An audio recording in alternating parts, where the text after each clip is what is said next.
Hi everyone, it's Burton Racing, and in this video we're going to be going over Marcus's 1995 Honda Civic EG hatchback. So to start out with our main component, we have the actual turbocharger itself. We spent $193 on that. Now that covered an eBay 5063 from, I believe it was Rev 9 Turbo.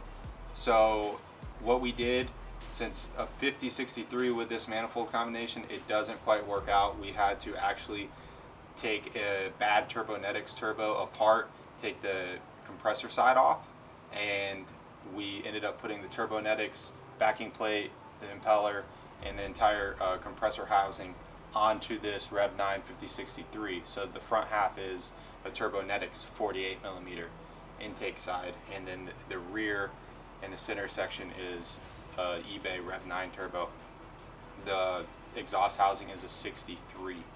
The spool isn't quite where we want it for the D15, but it works out, and we plan on doing future modifications to the motor later on. So this is a great turbo. It's going to get us in a 300 horsepower range where we want to be in the future. So our next component is our manifold. So that cost us $53. The manifold itself, personally, I wouldn't use this manifold again. There's other styles of the single cam cast manifolds that I would probably feel more comfortable using. With this turbo combination, even though it's a smaller 48 size compressor side, we had to notch the block a lot.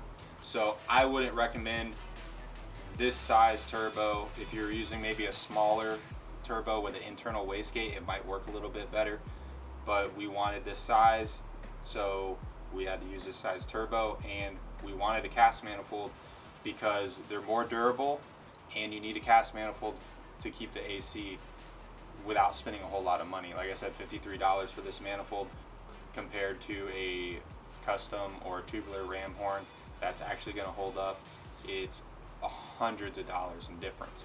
So this manifold, it's not going to flow as great as the custom or the ram horns you see, but it flows really good for what it is for a motor that doesn't move a whole lot of air. It did clear us up on the AC side where the condenser and the condenser fan is, so that did help that area, but it took a lot of time to notch the block. The next component is our wastegate here. So this is a knockoff Turbo Smart wastegate. I believe this is another Rev 9 part. So you can see it's a knockoff because it has the notched ring here, and it allows you to make quick adjustments to the spring. You don't have to do anything crazy and loosen up 6 Allen bolts or anything like that. So we went through that wastegate and we Loctited all the internal bolts. We also installed an extra spring, so without modifying any boost pressure, we were at about 5.5 pounds of boost pressure with the setup just running it off wastegate with the one vacuum line. And we've used these wastegates before, and they hold up pretty good. It's a little bit hard to locate the exact spring that you need because the older style wastegates aren't the same spring. They use a smaller spring to regulate the boost. Next component is the V-bands and the O2 sensor bung that we've had to purchase for the downpipe, because since the main goal is to keep AC, we had to build a custom downpipe. We couldn't use one of the eBay downpipes because there was no way it was going to fit. Every setup based on your manifold, your engine, and your turbo is going to be different. So the downpipes almost always have to be custom made. They can't be universal unless you're one of the guys that just chopped it off and runs it out of the hood or dumps it on the ground and it's only 6 inches long. But that's not the type of car we were trying to build. So they ran us $45. We have a V-band at the turbo, and then we have a V-band back on the factory style catalytic converter that's hollowed out. So those two V-bands and the O2 sensor were what we needed to ensure that we had a good fitment and a good seal, and the O2 sensor bung allowed us to hook in the wide band. So the bins for the downpipe, we got 280-degree bins, so they allowed us to come off the turbo and then curve under the oil pan and reach the back of the exhaust where the catalytic converter starts. So they ran us $55, but they were stainless. Not that, and the V-bands were stainless as well. Not that you need to use them. We actually only purchased them because that's all we could find online for the price we were working with. So that wasn't a bad price. When building a downpipe and doing exhaust work, you want to have some give, because the car is going to have, typically with these lowered Hondas, it's going to have contact with the exhaust. You don't want it super rigid, especially since it's hard mounted to the turbo. So the flex pipe ran us $15, and that allowed us to have some flex and some give. So now the downpipe is going to hold up much better and not crack. If it comes into contact with anything, it's going to have a little bit of play. So this dump tube, instead of, you'll see a lot of guys that won't run a dump tube and all this area will be black sooted, because when the wastegate opens up, the exhaust gas comes out of the wastegate. It's relieving the exhaust pressure from the manifold, so it slows down the spool of the turbo and you make less boost. That's essentially how it works. So we don't want that exhaust gas getting in our intake air that's under our hood in the engine bay. You know, it would suck it right up here, because this is, when the car is running and driving, this is a closed air environment except for the air that's coming through the radiator and the condenser through the front grille.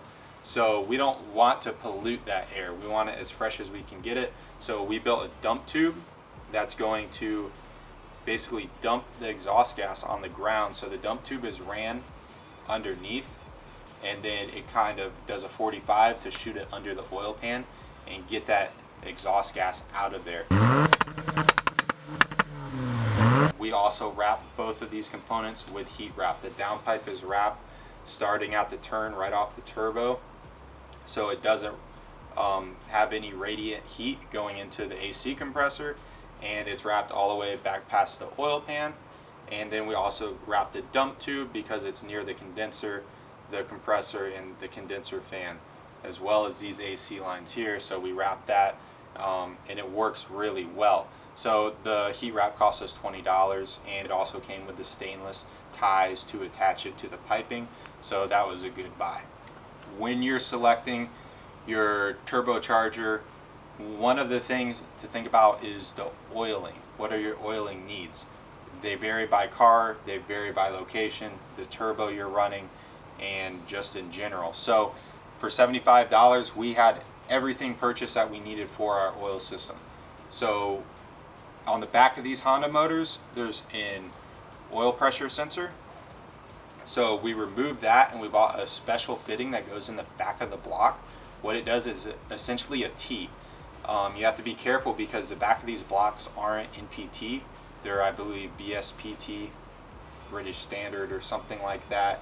And so it's not NPT. You can't just put something in there unless you do some type of retap with an NPT tap along those lines. So what it does, the T threads into the block, and then we put the stock oil pressure sensor on the back of the T, and then the middle section of the T is where our oil line goes. So now we have a double male 1/8 inch NPT to a 4AN. Then we have our 4AN oil line. So the oil line comes off of that T, and then it runs over here to the turbo, where we have an inlet flange, which is 4AN, and we're running an oil restrictor on this turbo. When we use these journal bearings, especially the eBay variety, we always run a smaller restrictor on the inlet to limit the oil pressure getting into the turbo so it doesn't back up or hit the seals with a lot of pressure and blow them out, leak past the seals, then you have oil in the exhaust or oil on the intake side. Used turbos, blown turbos, you'll notice this a lot, also with some shaft play. So we run the restrictor on them. Now we also need a similar but bigger flange for the drain. The drain usually runs a 10AN, or you can get just a male fitting there, so you can hook basically people use heater hose, but you're not supposed to, but you can essentially just use a regular hose on it instead of having to put AN fittings. So this one we use the AN fittings with the braided line, and it's rated for the heat and the oil. So it comes off there, we pulled the oil pan, and we had to weld the fitting onto the oil pan, and then we have a 10AN on the bottom of the turbo where the fitting goes, and then it runs right into the oil pan. So you want to keep that oil drain line, you want to keep it as short as you can, no loops, no sags or anything like that, so the oil has a straight shot to go right back into the pan and it doesn't back up and overflow into the center housing. which is why we run the restrictor to help with that as well. We bought an intercooler kit for this car, but it was universal, so it only came with straight couplers. So we needed two basically custom couplers for our application. So $6 got us this 2-inch to 2.5-inch 45, and then $12 got us this 3-inch 45. So that covered our bases for where the universal kit lacked. Intercooler kit ran us $140. So that's full 2-inch piping. It covered one side where the hot side where the turbo goes around and into the intercooler, and the cold side, so it comes out of the intercooler and then runs up to the throttle body. So that's full 2-inch. Why did we go 2-inch? Because this car is not going to make a lot of power. 300 horsepower, you can get away with 2-inch. It's not going to be an issue. These guys running 2.5-inch and 3-inch, and their cars are making 200, 250 horsepower. It's improperly sized and it's not as efficient. This is a way more efficient setup. You're going to get less lag. It's going to fill up with pressure faster, and you want to keep the velocity up in the pipe. The intercooler itself, it's properly sized. It's not oversized, or we're not running a 900 horsepower 4-inch thick intercooler where we had to take out the entire crash bar or anything like that. This actually fits nicely underneath the crash bar. It's mounted to the actual reinforcement itself, and that intercooler ran us $94. So it's 2-inch in, 2-inch out, nothing oddly shaped. It's about 6 inches tall, and it's really efficient for this 200 horsepower setup that we're working with. If we push more power, we might get to a point where we need to replace it, but for now it's working really well. Attached to our intercooler piping, we have our blow-off valve. Once again, this is another similar Turbo Smart knockoff. It has a really long spring in it, it has 4 ports on it, and it has a little V-band connection right here. So it has a little O-ring in there, and it came with the flange to weld to the piping. So it has a dial here that you can twist all the way off, so you can get in there and adjust, change out the spring if you need to, or the dial will actually allow you to adjust the seat pressure of the spring because all cars are different. You might be running 10 pounds like this car is, or you might be running 30. This probably wouldn't be the best flowing blow-off valve if you were running 30 psi. Based, it all depends on turbo size as well, but it works really good for what we're using. It's not obnoxiously loud, it doesn't make any crazy whistles, so it works really good. This car has a aluminum radiator and a slim fan with the shroud. You can get these radiators for anywhere about 90 to 120 if you're purchasing it with the shroud. We needed the radiator for the clearance. Since we were keeping AC, the turbo has to come out of the passenger side. Marcus already had this radiator purchased and installed. It definitely helped with clearance for our intake side. This was some 3-inch piping I had laying around, and then we already had this intake filter off the previous intake that was on the car. So instead of running no filter and not having any protection on the intake contamination, we actually built this pipe so it's kind of in the stock location where the stock airbox is. It's right behind the headlight, which is really cool because he'll be able to pull this headlight out when he goes to a track day, and there's no any type of regulations or laws, so you can pull the headlight out, get a bunch of fresh air to the intake, and getting the intake source up here versus grabbing it down here where it would be right behind the radiator fan and it would be only sucking in hot air. It helps a lot. It's a tremendous difference sucking straight hot air in versus getting stock location fresh air. Probably in the future we will end up doing some of the gold heat wrap on these pipes under the engine bay, because the radiator fan is still pulling and pushing hot air into the engine bay, and we do get some heat radiant onto the intake pipes. This can definitely be fixed by wrapping them.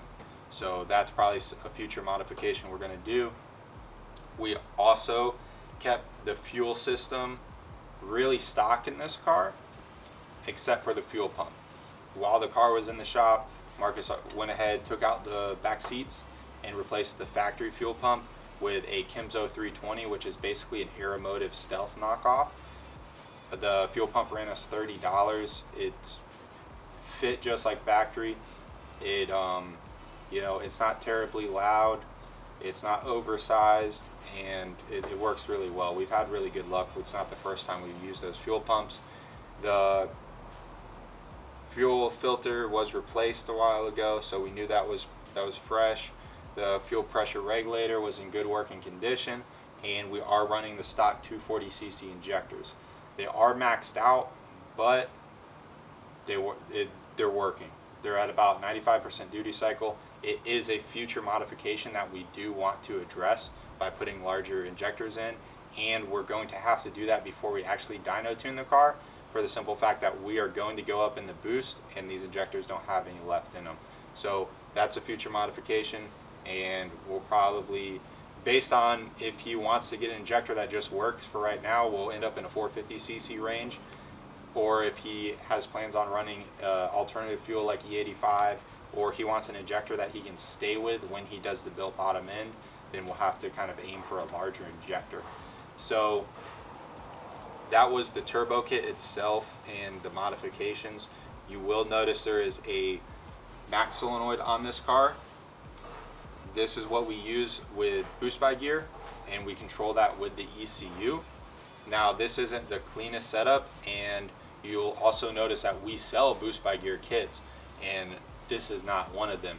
We took this solenoid and we hooked it up real fast because when we first got this car running, we were having an issue with building boost. So we put this on there just to diagnose, and then we ended up fixing the issue.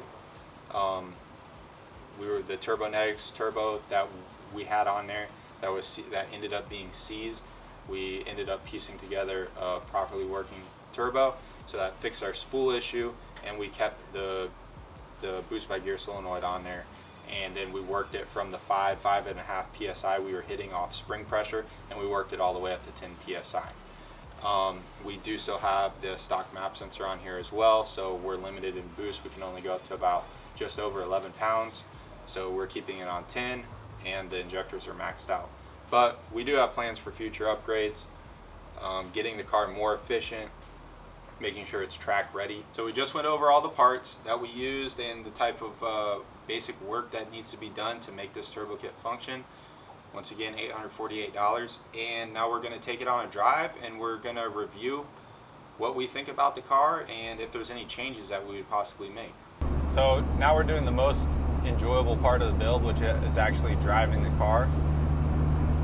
This car is tuned on 10 pounds of boost with the 48 intake side and 63 exhaust side turbo. So everything is pretty much sized correctly to the build. This is a D15B7 engine, and to be honest, the response isn't quite where we would want it, but for the future upgrades we plan on doing, it's going to be a really well paired turbo. If we were going to do it again, we would probably go with the 48 size turbo. So instead of the 63 exhaust side, we would go with the 48 exhaust instead. This would help spool the motor, especially if we stayed on a stock D15 style engine, since this motor doesn't flow as better and it doesn't like to rev as high as a typical D16 engine. The D16s, the 5063 size turbos, do really well. So this being a EG DX hatch, has a really long gear transmission, so that's another future modification that we want to do, because the gears are they're way too long. It doesn't bring on the power how you'd really want to, especially for an undersized motor and a car that's gonna probably stay on low boost for a while. We would notice a huge gain in drivability and responsiveness by swapping out the transmission to a shorter gear ratio. But this is a great car for just driving it on the road. We can hop on the highway. We're still going to get our 35 miles to the gallon. Driving around, it's still a fun car. When you get into it, the boost builds up and it'll take right off. The car is tuned on a P06 chipped ECU, and we have the boost by gear function enabled on it, so we're able to control boost. If we were running more boost, we could dial the boost down in lower gear so we didn't have spinning issues on the street with street tires, and then let the boost creep up in higher gears so we could reach our higher horsepower limits when we have more traction at a higher speed. So we have other features like AC cutoff after a certain RPM and a certain load threshold. We shut the AC off. That way we turbo this car for a reason. We want the max horsepower when we start putting the engine under load. So getting on it in lower gears,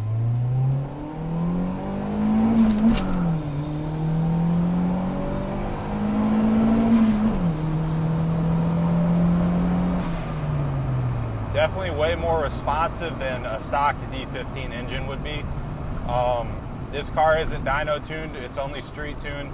We have the timing dialed way back into a known safe zone. We're only on about 10 pounds of boost, so it's not a whole lot of power. I'm not going to throw out any power numbers, but just use your imagination. D15 small turbo and 10 pounds of boost. We're not even breaking the 200 horsepower, but we definitely, I bet we doubled the horsepower to the wheels here. This motor, I believe it's somewhere around 80 horsepower factory, so we're probably in, the 160th range. But without a dyno tune, I can't say for sure. We adjust the ignition timing, so that's going to allow us to make a lot more power on smaller boost numbers, because we're going to be able to tune the car and aim for the torque that we want and see when the torque falls off, and then dial the timing back to keep it safe. This car is one of the best street cars out because it performs flawlessly. There's no check engine lights, there's nothing like that. The AC works. This car didn't come with power steering from the factory, but if it did, we could have retained that as well.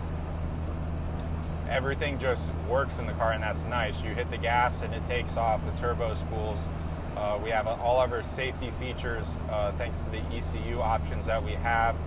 We have not all name brand components, but they're all effective. We went through them. We did all the safety precautions that we needed to know that they were going to hold up, at least until we get to a point where we could replace them with higher quality units.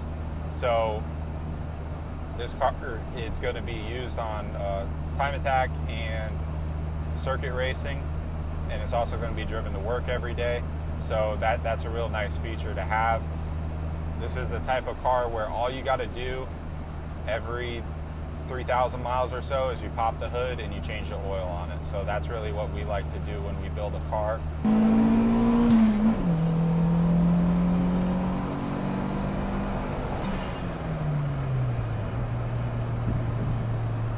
So another issue that we might run into for longevity, and if we dyno tune the car and we put more power to it, is going to be the clutch.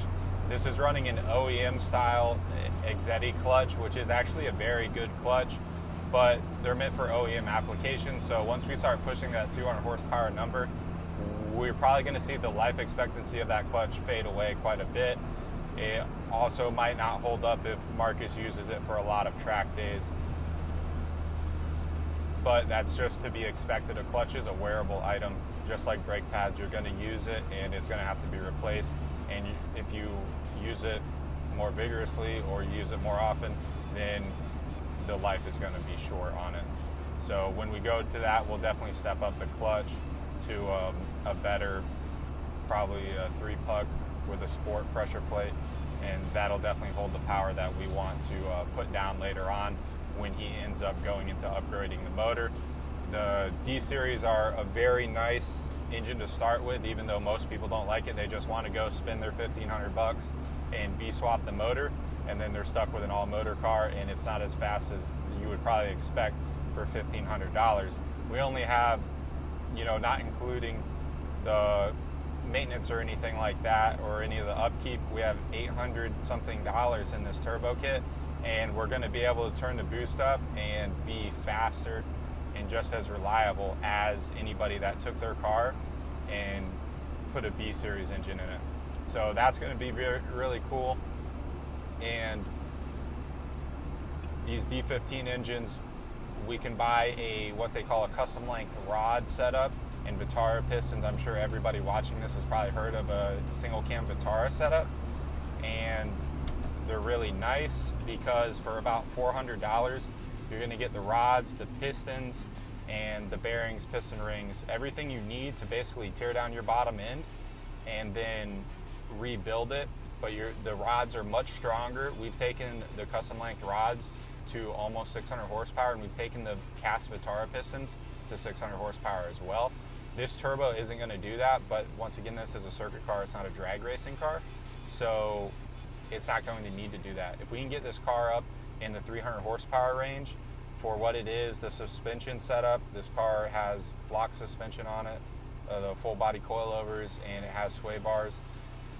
The car is going to perform much better, and it's going to take the time trial times way down versus a completely stock car or versus what it's already done on the track so far. Some of the other cool features we have is anti-lag setup. Once again, it's not a drag car, but it's a feature that we can do with the software that we use for tuning the ECU. So we have rev limiters we can set up, and we also have enrichment cycles as well. So we can do this from a standstill, which is what you see a lot of cars on the drag strip do, to spool up the turbo.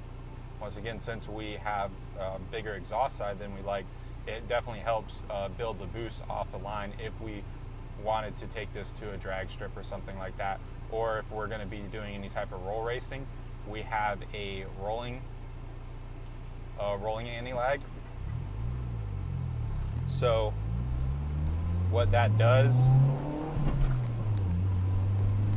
is when we engage the brake at a certain point, it's going to brake boost the car, but it's also signaling a cutoff in the ECU for a hard rev limit. So it's going to cut the ignition and do an ignition cycle, so it helps spool the turbo. But we have certain load thresholds and speed limits that we can engage this feature on. So we just lightly apply the brake and floor it.